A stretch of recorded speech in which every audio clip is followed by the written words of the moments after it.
What is it for? It's one of the great lines in A Course in Miracles. One of the great questions of A Course in Miracles.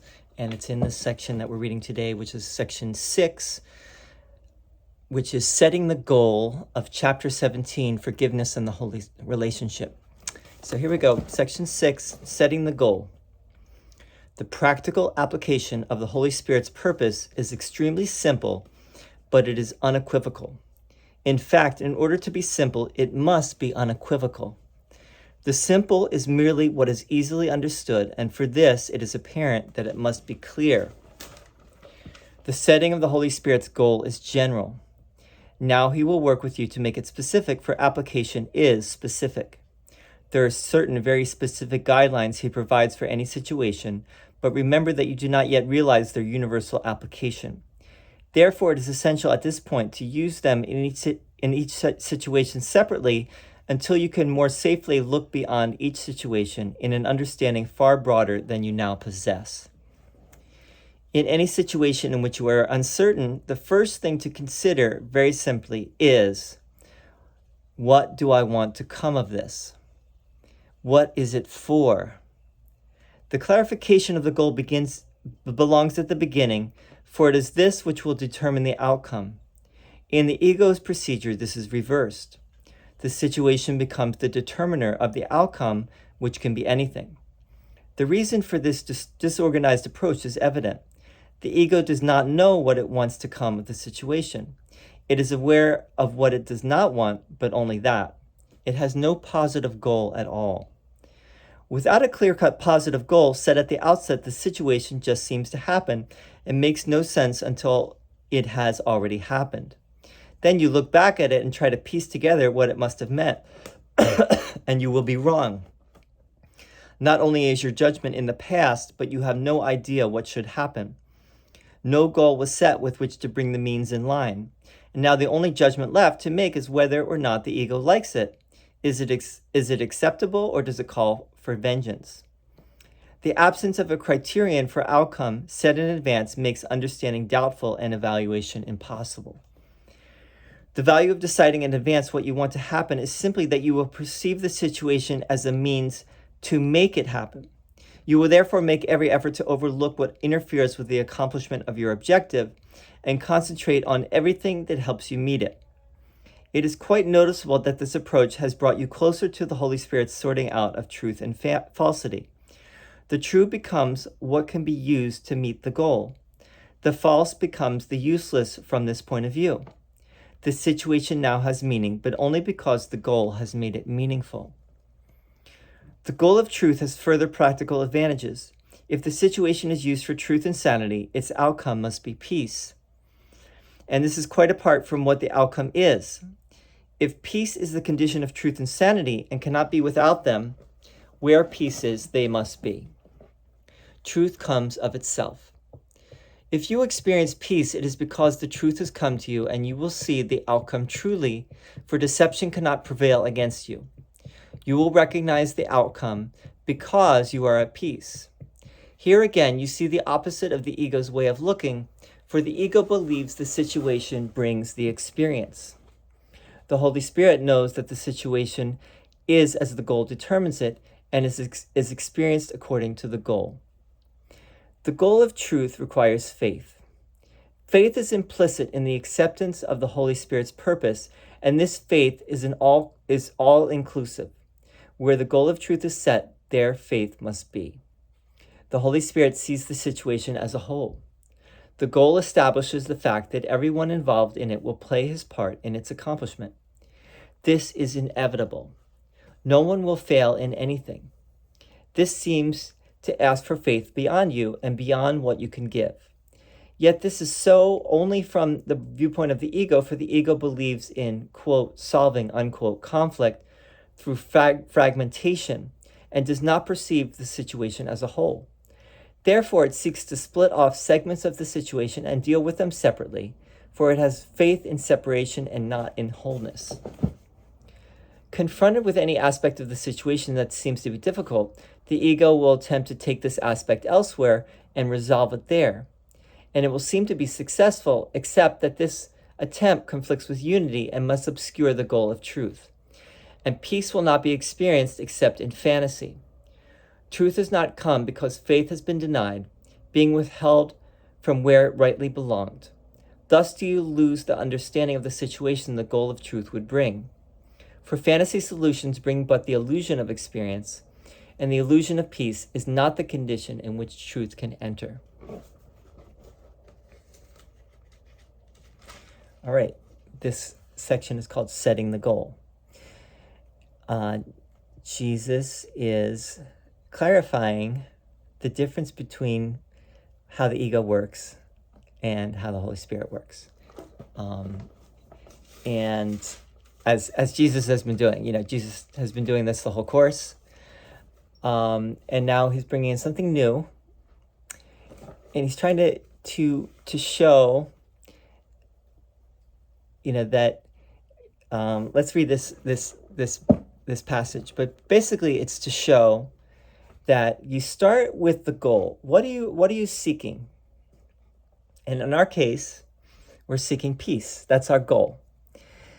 So, in other words, if that is our goal, then everything that we do will be to reach that goal. The means will serve the end. So the means are the things that we need to do in order to achieve peace, or in order to remember peace, because peace is our true nature. Love is our true nature. So we're just remembering what we already have, what we already are. So we start with the goal, or the end, or the objective, and everything we do serves that objective, serves that goal. With the ego, Jesus says, it's the opposite. The ego doesn't have a goal in mind. It is not seeking peace, or whatever it does. It doesn't start with the goal. It doesn't start with the intention. Like in the world of spirituality, and like in the world of yoga, we start with intention. What is my intention? And the way Jesus puts it here is, what is it for? Right? What purpose is it serving? Is it serving the purpose of the Holy Spirit, which is the purpose of God, which is the purpose of love and peace, and finding ourself again? Or is it serving the ego, which would be serving to reinforce separation? Because that's what the ego's thought system is all about. How to keep the separation, or the feeling of separation, going for as long as possible. That's the ego's MO, right? Whereas the Holy Spirit's agenda, if you will, is how to bring us back to the love of God. So let's just read this passage. In any situation in which you are uncertain, the first thing to consider very simply is, what do I want to come of this? What is it for? The clarification of the goal belongs at the beginning, for it is this which will determine the outcome. In the ego's procedure, this is reversed. So in other words, you start with your intention. Why am I doing this? What is the purpose? And the reality is, if you take this course seriously, it becomes every moment where you're clarifying your intentions. You're reminding yourself, what is my intention? What am I doing here? Right? Why am I doing this? What is my purpose in doing this? And generally we need to remind ourselves, because we lose sight of the goal. So we have to remind ourselves, what is my goal? So if my goal is peace, if my goal is inner peace, peace of mind, what is serving that goal and what is not serving that goal? And we have to differentiate between the two things. I think that's, the gist of this.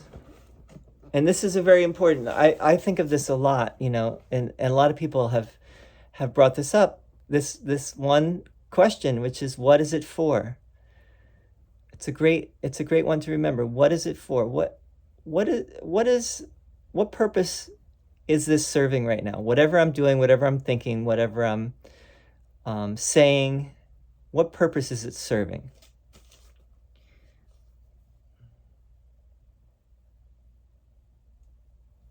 Let's see if there's anything else to comment on today. The goal of truth requires faith. Faith is implicit in the acceptance of the Holy Spirit's purpose, and this faith is all-inclusive. Where the goal of truth is set, there faith must be. The Holy Spirit sees the situation as a whole. The goal establishes the fact that everyone involved in it will play his part in its accomplishment. This is inevitable. No one will fail in anything. This seems to ask for faith beyond you and beyond what you can give. The ego solves problems through fragmentation. The Holy Spirit solves through wholeness, through seeing the whole. We cannot see the whole. That's where faith comes in. We don't know. Our faith is in a goal that we cannot see at this moment, but we have faith that it exists, that it's true. And so there is room for faith and also trust in all of this.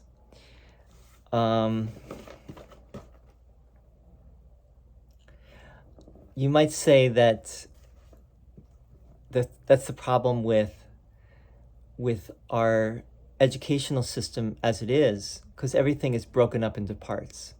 We're seeking truth by breaking things into fields of research. And generally, you're in one field of research, but you're not necessarily looking at other fields. And so everything kind of gets, and you may be very good in your field, you may be very knowledgeable in your field, but you don't know about other fields of thought. I mean, great scholars really have a very broad knowledge, right? They actually, they may have gone very deeply into a subject, but then they expand and they broaden and they're able to, like Einstein back there, he's a great example of someone who branched out from physics. He became, a great thinker and a great explorer of consciousness, and even a mystic, I would say. Anyway, there's a lot to say here. Maybe we can just the practical application of the Holy Spirit's purpose is extremely simple, but it is unequivocal. In fact, in order to be simple, it must be unequivocal. What does unequivocal mean? It means it is very clear. This is it. Uncompromising. The simple is merely what it is. The simple is merely what is easily understood, and for this it is apparent that it must be clear. So unequivocal is clear. The setting of the Holy Spirit's goal is general. Now he will work with you to make it specific, for application is specific. So the general goal is the peace of God. Resting back in our true nature. But to get there, there's specific ways. We each have an atonement path. This has been mentioned before. I think the Course talks about this later. We each have our own atonement path, which is specific to us. But let's just read the rest of this. He will work with you to make it specific, for application is specific. There are certain very specific guidelines he provides for any situation, but remember that you do not yet realize their universal application. Therefore, it is essential at this point to use them in each situation separately until you can more safely look beyond each situation in an understanding far broader than you now possess. So, in other words, this is the preface to this thing about setting the goal. So setting the goal is a specific guideline, but it really applies to everything. I think that's the point here, is setting the goal or setting your intention applies to everything in life, every moment, every thought, every word, every action. This applies. And we don't realize that yet, but we will realize it as we go along. We'll realize that everything has to be part of this, because if we want to get back to that place of complete forgiveness and the unconditional love, everything must be included. It's a whole picture. Our whole life is this process, not just parts of it, not just fragments of it, but everything. Anyway, I'll leave it at that. This was a short section today, so we did a little shorter. Next section is the call for faith, and we're getting close to the end of this chapter, so we'll see you very soon. Thank you so much for listening. Bye.